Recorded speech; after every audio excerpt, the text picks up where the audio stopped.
2025. Do I have a motion to approve the agenda? So moved. Second. All in favor? Aye. Opposed? Abstained? Motion carries. Please join us for a moment of silence. And Councilmember Amaya, will you lead us in the pledge? Yes.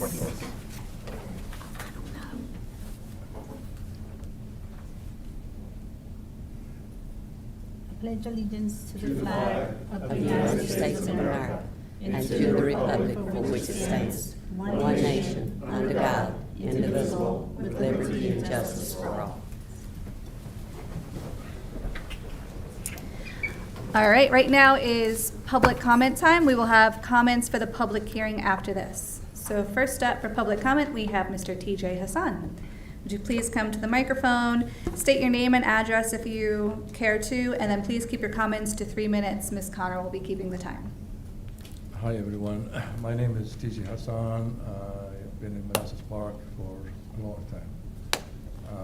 My office is in the Railroad Building, and we built phase 1 Artina apartment and the daycare, and we're working on phase 2 and some other properties in Manassas Park. And we proudly like to announce that All American Steakhouse is ready to open to the public on July 22nd. And hopefully we can have everybody come in and join. We're having a VIP night on the 21st. Hopefully we got 4:30. Some people will give some speech, ribbon cutting and having some people and food served.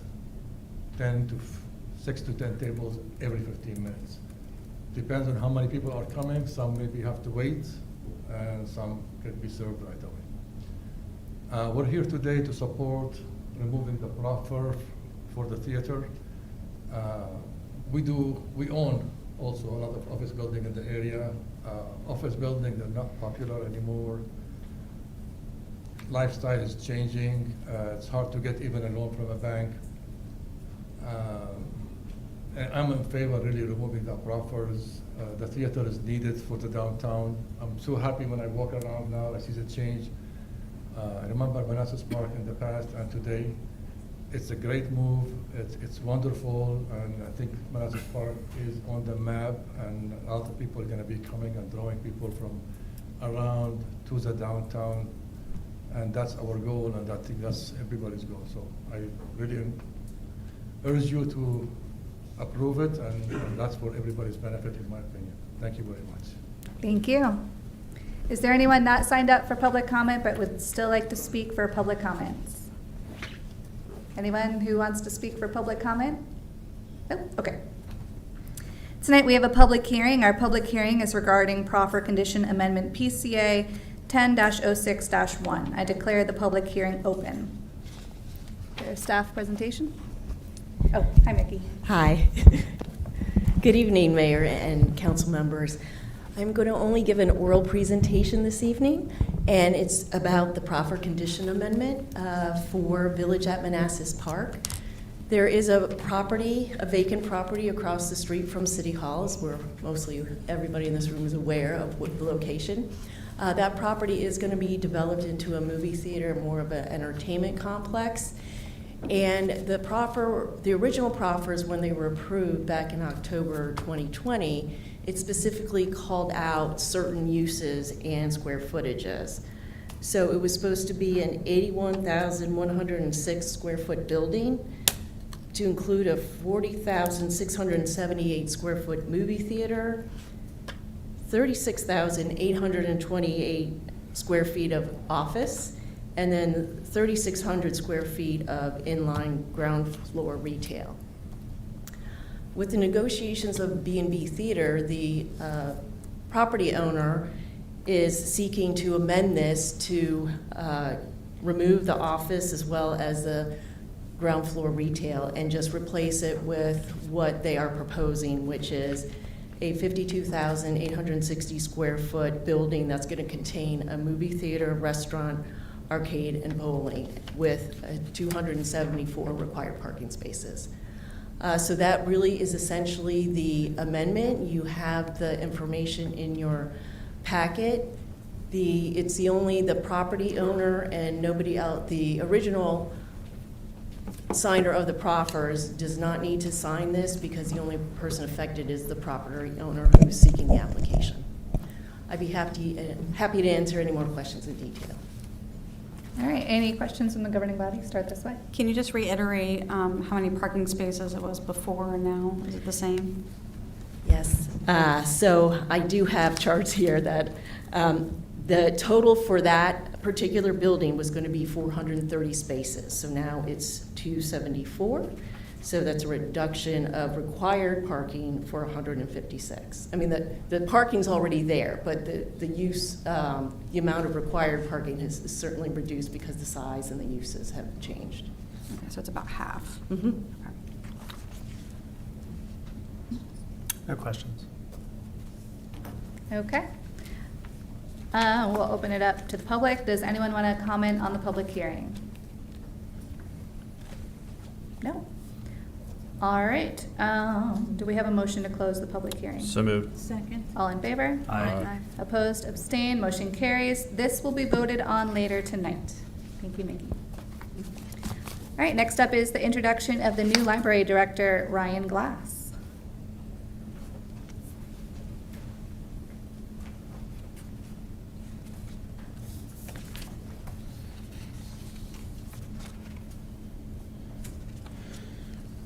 Ryan, you have to come up here.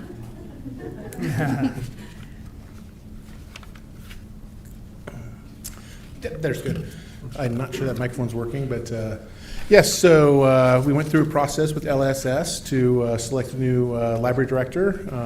We interviewed a couple different people, and everyone settled on Ryan as our top choice, and she accepted the job. There's a little bit of a bio for her in the agenda item. She last was in England, serving on an Air Force base. I believe it was an English Air Force base, because her husband's in the Air Force and he's now stationed over here. So she started on June 30th. I've only had to respond to City Hall every Saturday she's worked. No, just kidding. It's not your fault. But we're really happy to have her. She's fitting right in, and so I just wanted to get her out here so everybody can see what she looks like and introduce her. And if you have any questions for her, now's the time. Hi. You want to say a few words, or? Sure. I have been in Virginia now for 3 weeks. It is lovely. I've worked here for, I believe, 12 days, and it's a fantastic facility, really kind people, and I've enjoyed every moment of it so far. Well, welcome. We appreciate having you here. Thank you. Any comments, questions? No, yeah, welcome. Yeah. Welcome. Welcome. Thank you. 6 Welcome. welcomes. Well, thank you so much. All right, next is the Polk-Manassas Drive signal easement.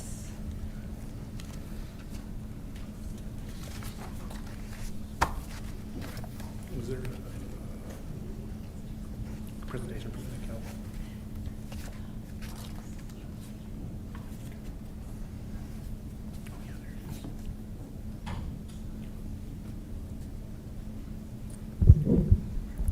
Good evening, Mayor Mensing, members of council, residents, staff, and guests. I'm Calvin Odell, the Director of Community Development.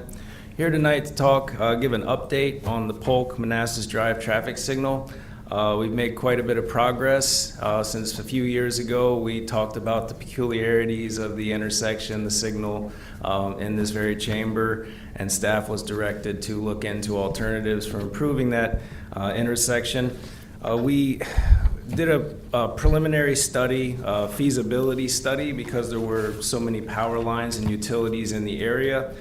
So we actually conducted a feasibility study first, and there was seen the potential to do a mast arm design at that intersection, something more traditional that people are used to. There was also some possibility to do a guy wire system out there. But in November 8th of 2023, we brought the initial study to the governing body, and the decision was made to stick with the mast arm design.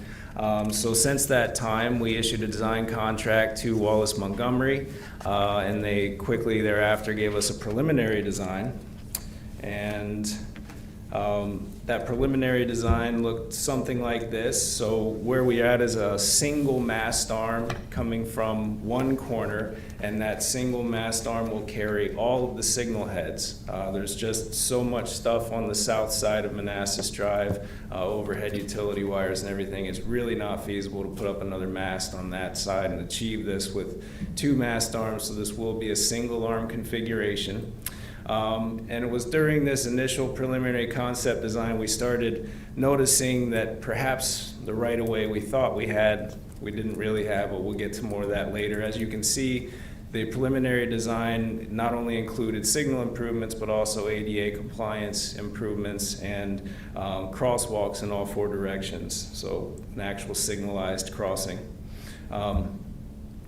We then got all the way into draft design, and that was when we really realized that we did not have all of the right-of-way space we needed to conduct this improvement.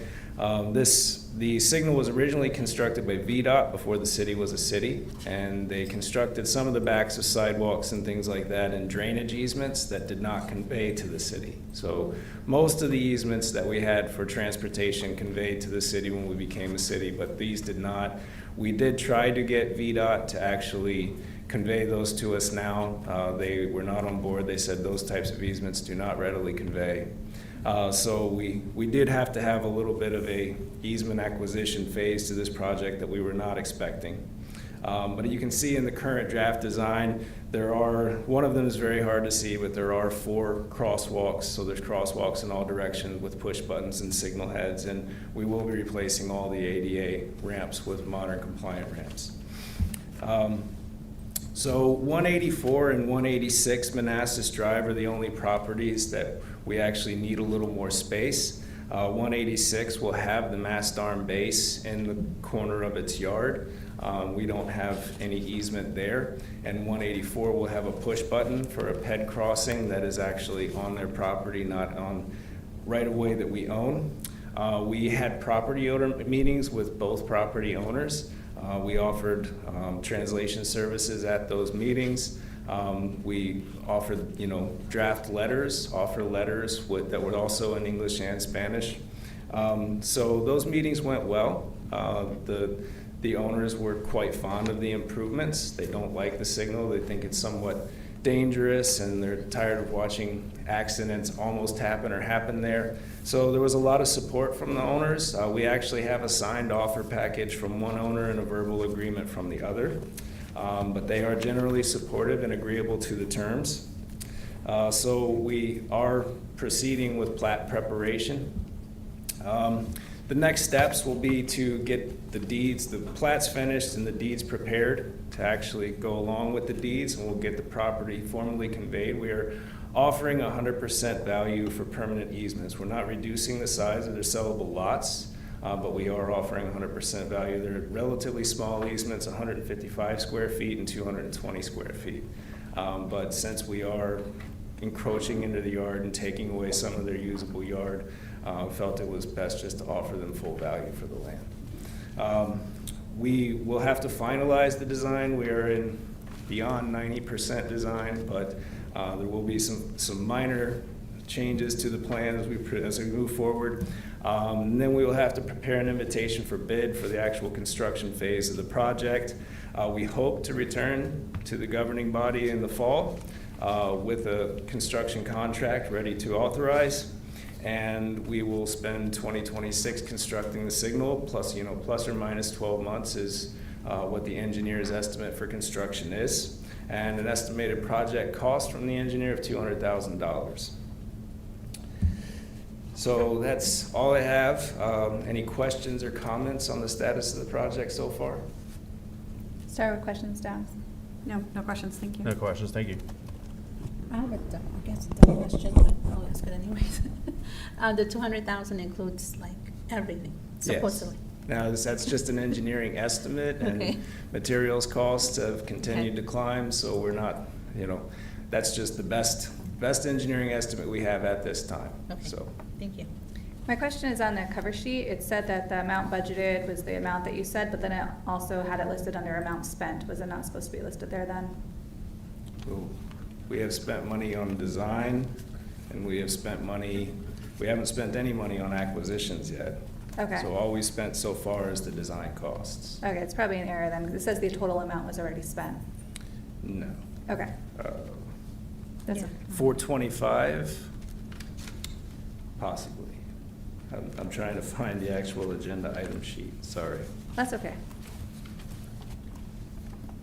It's on page 22. It looks like the project is completed from an expenditure standpoint. Yeah. If you go to the very first page of your presentation, Calvin, that's the agenda item. Yeah, no, I have it here. I'll have to get clarity on that. I do not believe we spent $208,000 on design. Okay. So I think that might be an error, but I'm not sure. But let me get clarification and email the body. And also the request. Sounds good. Right. So to clarify, there's also a request for 6,000, so. Yes, that is the amount to move forward with the acquisitions. Okay. So the acquisition amount, that's what we're putting in the amount requested, because that's what we would like to authorize to spend purchasing these easements. But, you know, the project was already approved and budgeted for. Yeah. So it's a little tricky to say, you know, we're just giving a presentation. We're not asking for anything from the Got it. governing body. But we are intending to spend that on the acquisition of the parcels. And there will be associated costs too that we're not 100% certain about. You know, the plat, we have estimates for the plats, but if there's any deed modification, plat modification that needs to happen on the engineer side, that could be additional cost. But so far, we're not thinking we're over budget yet, because we don't even have a construction bid, so. Okay, that makes sense. Thank you. Yeah, I mean, that was going to be my only question, is that it's already part of the budget, so it's not additional. Right, and request this we time. won't know where we stand with budget until we actually get bids back. Okay. And at that point, if there are overages, if no one wants to help us by building an affordable project, then we'll have to bring it back to the governing body for more spending anyway, so. All right, thank you. Have the easements been approved from the homeowners yet, or not yet? You have to still go out We there? have a verbal from one, and Okay. one of them actually mailed back a package, signed. Yeah. You know, we told them it was a draft, we just wanted them to see, but Okay. they've signed it. We do have a verbal commitment from the other owner too, so they seem very happy and on board. I don't see any All right, so issues. no hurdles on that end? Don't think Okay. so. Sounds good. Thank you, Calvin. Thank you. All right, consent agenda. Tonight, the consent agenda includes the approval of the minutes from June 17, 24, and 25, 2025, and that the governing body approve the appointment of Stacy Seiberling as UOSA, yeah, I think I spelled it wrong here. UOSA alternate member with a term running through March 31st, 2027. Do I have a motion to approve the consent agenda? Moved. Second. All in favor? Aye. Opposed, abstained, motion carries. All right, meeting calendar. You want to pull up what was presented? Cool. So while he's pulling that up, I did have a conversation with Tony about the August meeting and Vice Mayor Moore.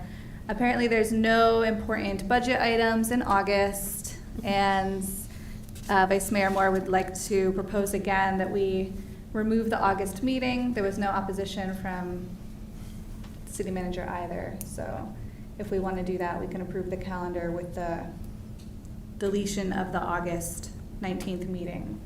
I'm not sure how everyone feels about that. Maybe we'll start with Hasib. No, I oppose. I think we should meet at least once a month. You think we should? Okay. So yes, it's Hasib. Kevin? I'm okay with the revision where the August meeting is removed. Okay. Yossi? Removal is fine. Removal? Michael? Remove it Yeah. and all of it. Remove it, it's fine. I don't have strong opinions either way. Okay. so. All right, so then the motion would be that, unless, do you have something else? No. The motion would be that the governing body approve the resolution setting the FY26 regular meeting dates as presented with the removal of the August 19th meeting. Do I have a motion? So moved. Second. All in favor? Aye. Opposed? Opposed. Abstained? Motion carries. All right. Now, if our first meeting in September goes till midnight, do not blame me, guys. Don't blame It's you. okay, we'll blame Still blame Michael. you. We could blame Michael, Michael, yes, yeah. good idea. All right, audit review.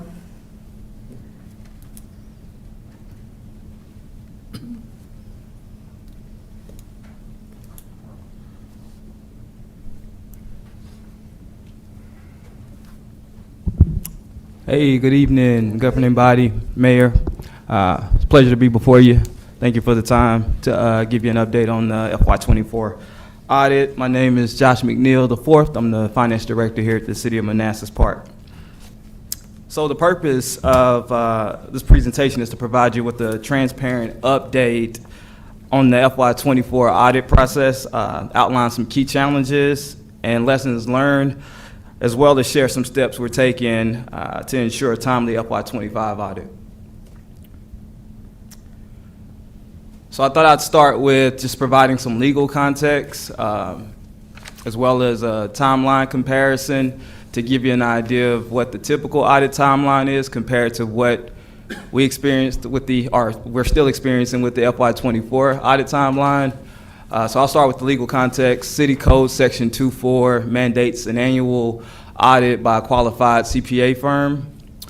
We've been engaged with audit firm Robinson Farmer Cox Associates since October 2016. And so when looking at the audit timeline and comparing the typical timeline to the FY24 audit timeline, I included some milestones that you can reference as well. So I'll just kind of go milestone by milestone down the list. So the initial planning meeting typically occurs in the spring, in May or June. So I'm looking at the typical audit timeline.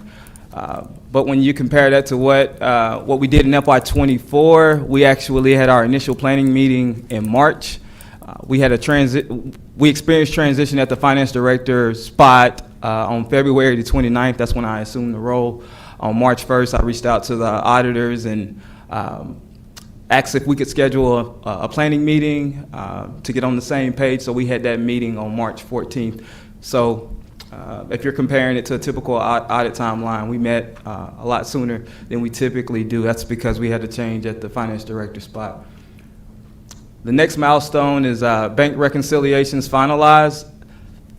So we're looking at a typical timeline, but bank reconciliations is probably an atypical milestone, but I'm including it because that's very instrumental in what caused the delay with this FY24 audit. So I want to give you an idea of when we actually reconciled our bank accounts compared to when they should be reconciled. So typically by mid-August, following the year end, you should have your monthly bank reconciliations completed. We didn't get that done until late February of 2025. In my next slide, I'll go into detail as to what contributed to that delay as it relates to the bank reconciliations.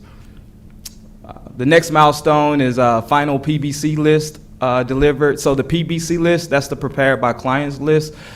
The auditors, they usually send us 2 PBC lists for every audit cycle. The first is a preliminary list, and they send that in the spring before they conduct their preliminary field work.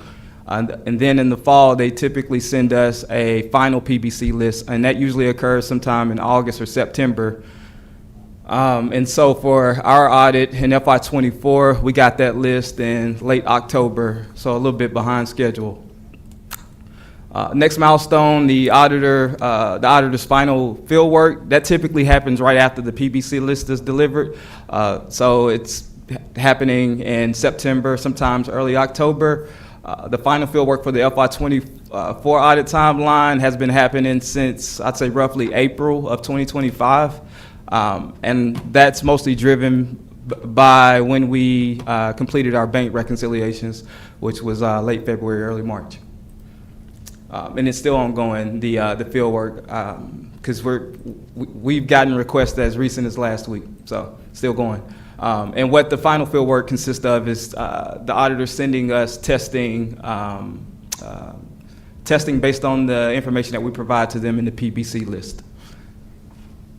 Last milestone is the audit and ACFRA finalized. So the ACFRA is the Annual Comprehensive Financial Report. And typically, yeah, that is due on December 15th. And that's the Auditors of Public Accounts submission deadline. And right now we are slated to have that completed this month if everything goes according to plan and based on the most recent update that we received from the auditors. So on this next slide, I just want to talk about audit readiness, some of the challenges that we experienced for FY24. The first point is there was a lack of a transition plan. A lot of the institutional knowledge that existed in our department departed. We did have a handoff. I wouldn't describe it as a comprehensive handoff. Initially, we planned to have a series of meetings over the course of a week so we could debrief and get a better understanding of, what all came with the responsibility of, overseeing the finance department. That turned into an abbreviated handoff, and so, we had to figure out a lot without the institutional knowledge at our disposal. Next bullet point, the bank reconciliation is delayed, so I mentioned that I'd go into detail a little bit more about this. So in February of 2024, we started with a 5 to 6 month backlog on our bank reconciliations. So we had to play catch up, and that contributed to the delay and why we didn't get them done until late February of 2025. And our consultants assisted with that effort, I. Bailey and K-Tech. But yeah, the 2 points that I just want to stress as it relates to the bank reconciliation. The first is what causes it, what creates so much of a challenge for us is we've got roughly nine different systems that we use to collect revenue across the city and departments. So we have decentralized systems and disparate, I would say, processes that make it somewhat challenging to reconcile our bank accounts on a monthly basis. Also, when we started in February or early March, we didn't really have any standard operating procedures to operate off of. And so, yeah, we're currently now in the process of really finalizing a lot of those SOPs as it relates to bank reconciliations to prevent, in the future,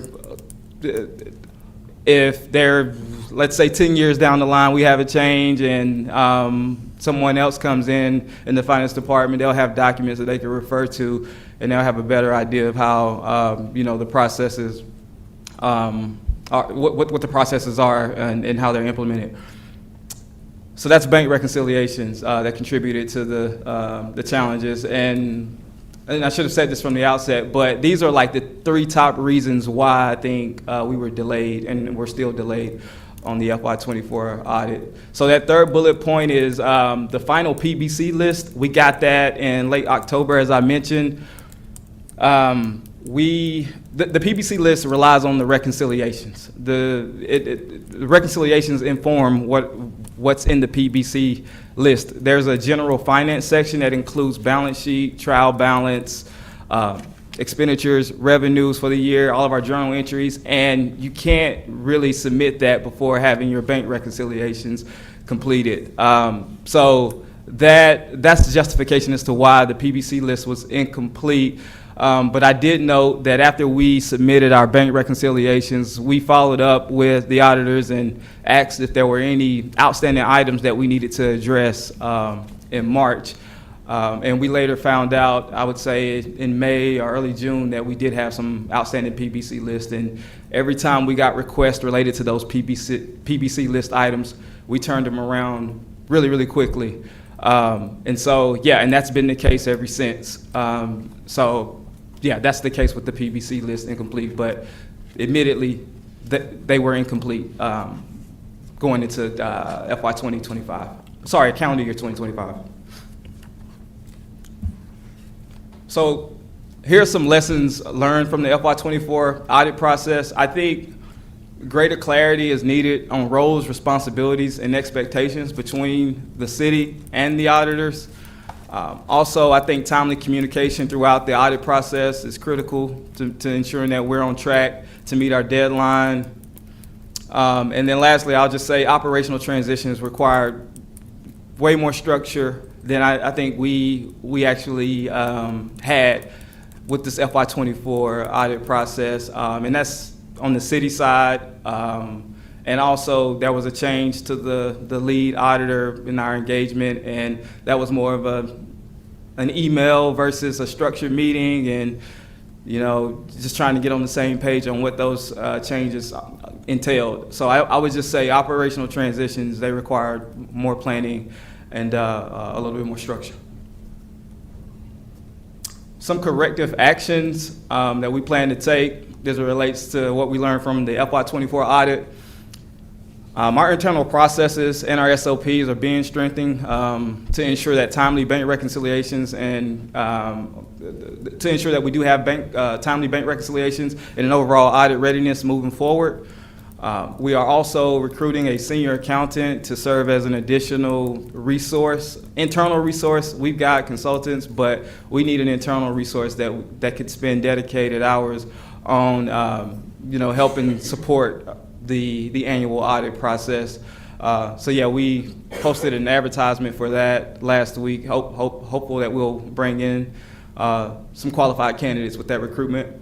And then the third piece there is I think transition from an annual engagement letter to a formal audit services contract that clearly outlines the scope of work, the responsibilities, and the deliverables would go a long way in helping us to moving forward. Right now, as I mentioned, we have annual engagement letters, and we typically get those right before the final PBC list is provided to us. But it doesn't really specify a lot about what the scope is and the deliverables. So I think having that would definitely help us. The path forward, next steps. The goal is to complete this audit in July, as it's stated in our letter to the APA that was sent out last month. Following that, we plan to have a final report that we'll present to the governing body.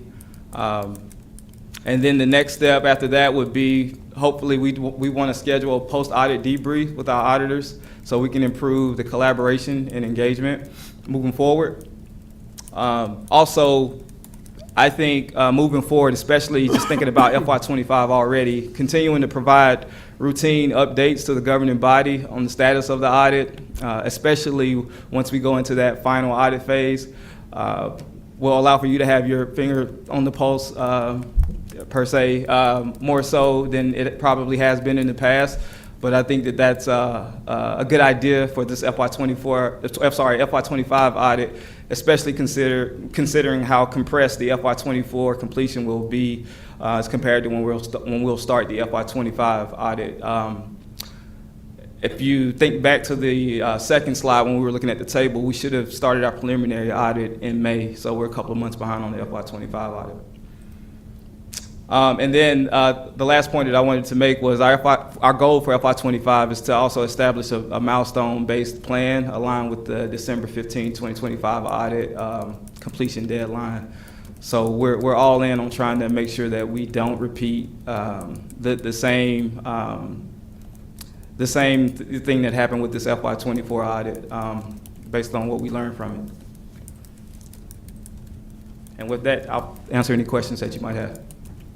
Thank you for your presentation. That was really informative. I like to see the timeline.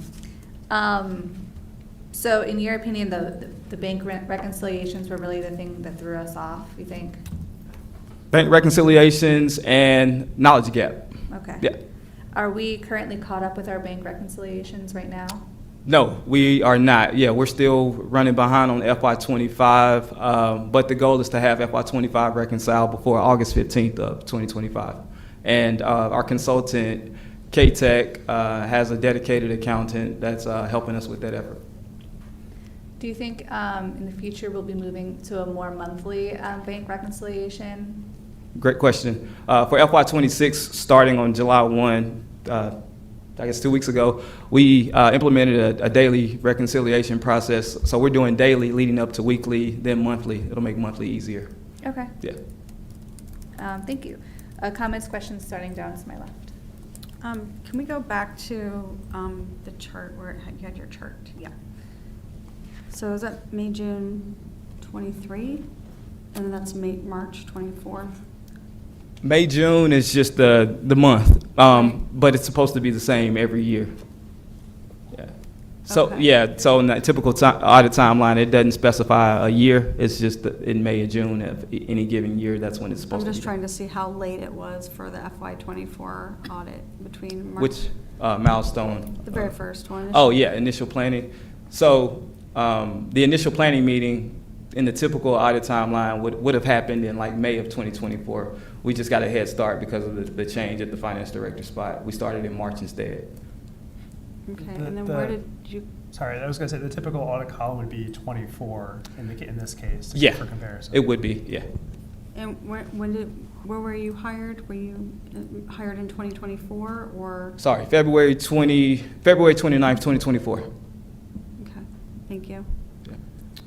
The question I have is, you have 9 different systems. I know you're going to a system that's supposed to, a lot of that's supposed to be centralized into one system, or is it going to reduce it to like 3 or 4 systems? And when is that supposed to start? Yeah, Transition for that? Great question. We're implementing Tyler Munis. Technologies. Munis. Munis, yes. The implementation starts this month. So getting a better understanding of the APIs, the interfaces with the other systems, we'll find that out during the implementation phase. But what I do know is there are 2 systems that the Treasurer's Office is currently using. Cash One, Revenue One, they're the same. They're under the Avinity umbrella for taxes and cashiering. We're under contract for those systems for at least another couple of years. And then with our Edmunds system for utilities, they're in the process of implementing that right now. Same case, we're under contract with those, so we won't be able to unify those systems. Yeah, the second question I have is, I know that Munis has the AI component under a newer version, and I'm not saying you have to go to full that, but I know some of that should have automated. A lot of the tasks should be automated, and that should streamline some of the resources that are dedicated to finance. When will that feature probably be built out? Probably like in 26, probably? Yeah, it would be July 2026, Okay. ideally. Okay, thank Yeah. you. Yeah, no problem. How many people are in your team? Currently, we have FTE or actual live employees. Whoever, yeah, helps the department. Yeah, we've got an accounts receivable and grants manager. We've got an AP specialist, and we've got 2 accounting specialists. So 4 team members, myself, and we've also got a temporary accountant on the team from K-Tech. So is that like 5.5?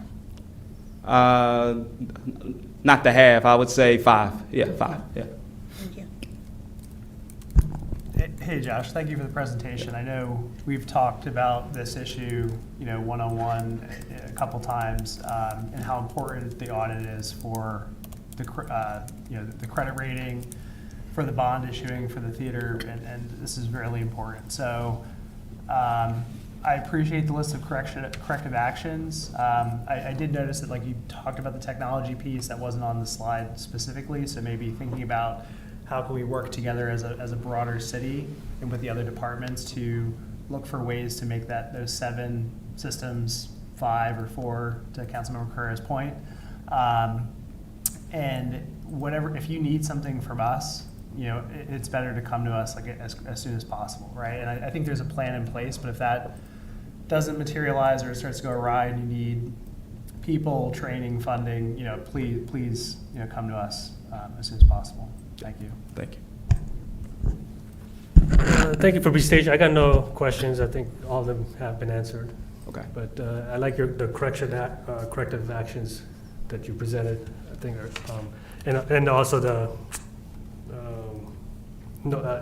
instead of the engagement letter, doing the full audit service with deliverables. So I think that's smart. Yeah.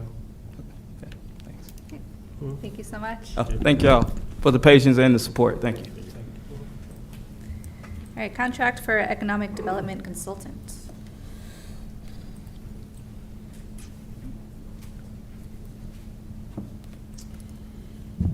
Thank you. I don't have a presentation for this one. As I mentioned a couple months ago, the contract that we had with HEIS for our economic development consulting was going to expire at the end of this month. So they'd been our consultant for a long time, and so we thought it would be prudent to go out to issue an RFP to see what else might be out there to make sure we're getting the best that we can get. We did get 2 responses to the RFP. HGIS put their hat back in the ring, and then we got a response from a firm out of Puerto Rico. The scoring team decided that the firm from Puerto Rico did not meet the minimum criteria that we were using to judge the responses. They didn't have any local experience, and they have a lot of experience, and if we were doing something much, much bigger or recovering from a disaster, looks like this would be the right place. But at the end of the day, we decided that HGIS was the most responsive, and we ended up negotiating a contract with them, and the principals, Quentin and Stephanie, are here tonight. And so what we're looking for tonight is the governing body to award the contract to HGIS for the economic development consultant. Well, I'm very happy to hear that they're staying with us. They've been doing a wonderful job so far. Does this need to be, it said in the packet we'd vote on this at the next meeting, but since you said their contract is up this month and our next meeting is now September 9th, do we want to vote on this tonight? That's up to you. That was not known at the time, but yes, then that would mean we'll be without a consultant for the month of August. And so I would like you to vote on it tonight, but it is up to you. Okay. Is everyone comfortable on voting? Yes. Are there Yes. any? Okay, yes, everyone. Are there any comments, questions, / are you comfortable with voting? Start down here. Oh, yeah. Yeah, thank you for doing what you do. I mean, you guys gave our economic development a jumpstart, which is great.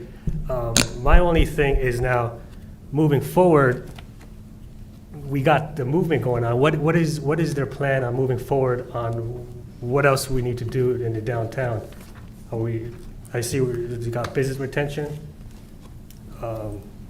expansion and attraction, but some of the businesses are not city-owned businesses, right? They're under private companies that the city has no control over. So are we still footing that bill for the private companies to help their business side out, like across the street?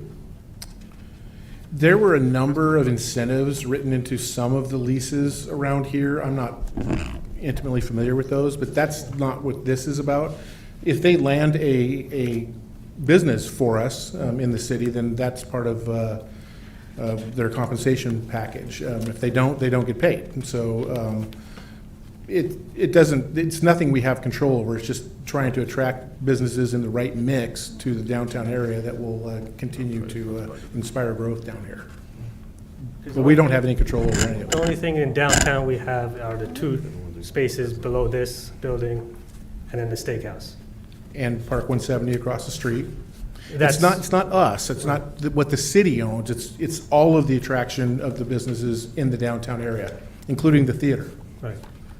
Well, that's what I have the issue with, is that Park 170 should start taking up their own marketing efforts to retain, acquire their businesses on their end. And that's why I'm thinking why the city is still going to pay for helping their assistance. We gave them a great start. HGIS did an excellent job over there across the street. But I think now Park 170 needs to step up and continue that growth. That's just my opinion there. And I can't comment on their efforts here. I believe they're working closely with them to do this as a team. And It'll make sense if they split the bill with us, Park 170. well, the return on investment is the taxes and the attraction of people downtown. I mean, Right. $46,000 is not a lot when you consider what you'd be getting on the investment from landing a new business in town and getting the taxes that come along with that. So. I mean, that's all for now. I'm okay voting tonight. Yes, comments, questions, are you okay with that? Right? Yeah, it's okay. I'm okay. So, thank you for everything you've done. You've been successful, and we really appreciate it. It means a lot, and the downtown is flourishing now, and it's because of you. So thank you. Yeah, I do want to vote tonight. I'm okay voting as well. Okay, so just some clarity. Mhm. This is budgeted, Yes. and it's below the threshold. Do we need a vote on it? It's You a just have to contract, vote yeah. for it. It's what? It's a contract. Yeah, it's a Oh, contract. okay. Okay. Can you come up with a motion real quick? It can be as simple as move to approve the draft agreement with HGIS. I would like the ability to make it's a draft agreement, so with any revisions as may be approved by the city attorney. Okay, so motion to approve the draft contract with HGIS, subject to final city attorney review. So moved. Second. All in favor? Aye. Opposed? Abstained? Motion carries. I'm very happy you guys are staying Thank with you. us. They split the bill, right, Cassie? Well, yeah, Yes. Park 170, we gotta talk to them about that. All right, reclassification of a part-time position to full-time in the registrar's office.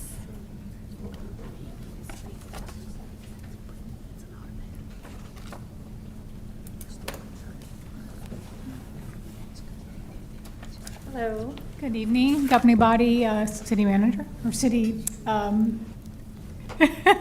good evening, governing body. I've been asked to come back this evening to approach the position that we had asked to be moved to full-time back last year during the budget period, and this year again. I've been asked to come back because there has been money that has been found to fill that gap. I was also asked to bring my board members for support, that they did agree that we should be adding that position as a full-time position. I also know that there's code that backs this, 24.2-112. It's a deputy registrar and employees. It states that the electoral board has direct control over the number of staff we have and whether they are full-time and part-time, and that the governing body would go ahead and fund those type things. So I'm here this evening with that to be brought forward. Thank you. I'm excited that we found the money to finally fund this. Comments, questions, starting to my left? None. Now, the only comment I have, and I've spoken to you before, I'm going to be supportive of this because we've gone to 45 days when I think before it was like 10 days, and the state should be paying for this, not us. But yeah, it's another thing. But so, and I know your team has been overworked and it's been difficult, even with primary with 45 days. So I'm going to support it. Thank you. No questions. No questions.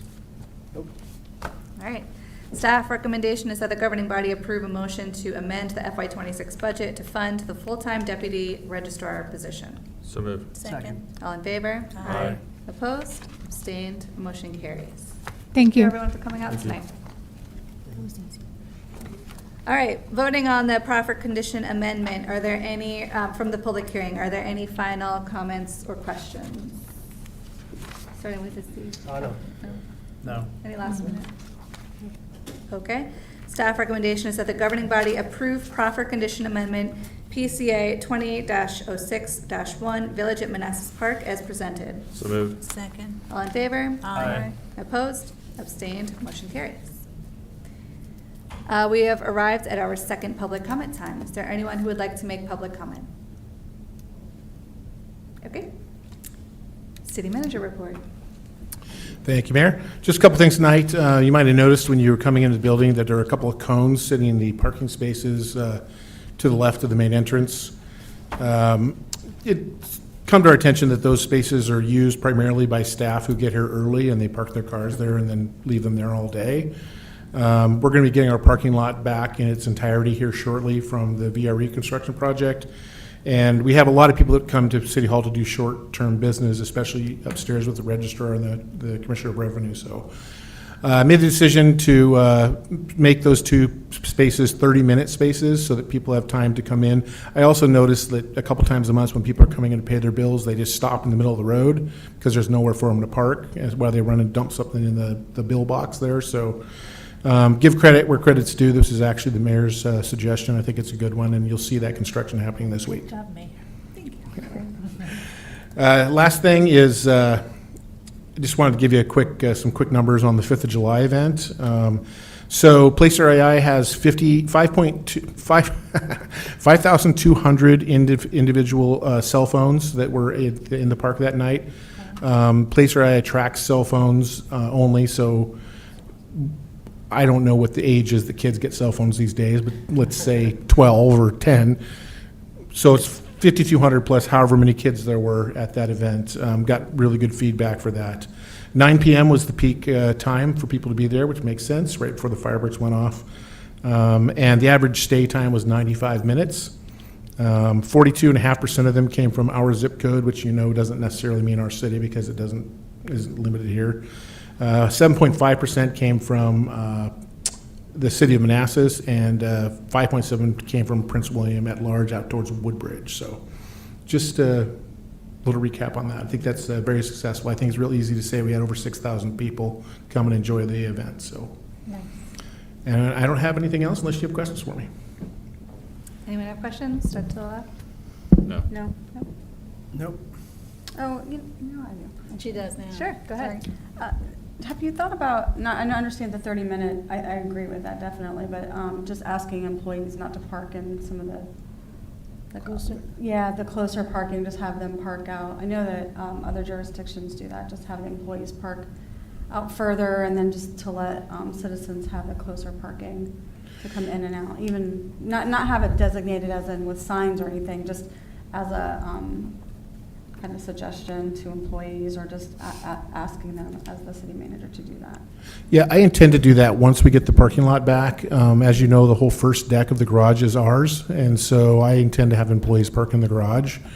Because not only people that are here for 30 minutes, but people coming to the library. I mean, they might be here for 5 hours, but they still are visitors, they're not employees. So I intend to do that once we have more parking space. Yeah, it would also allow them a little faster access to some of our businesses over here too. Yep, absolutely. So, great, thank you.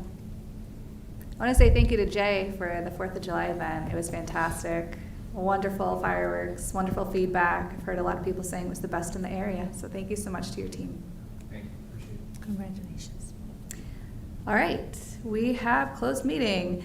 Motion states that the governing body convene a closed meeting pursuant to Virginia Code Section 2.2.3711A1 for discussion of personnel matters. So moved. Second? All in favor? Aye. Opposed? Abstained? Motion carries. We are in closed meeting.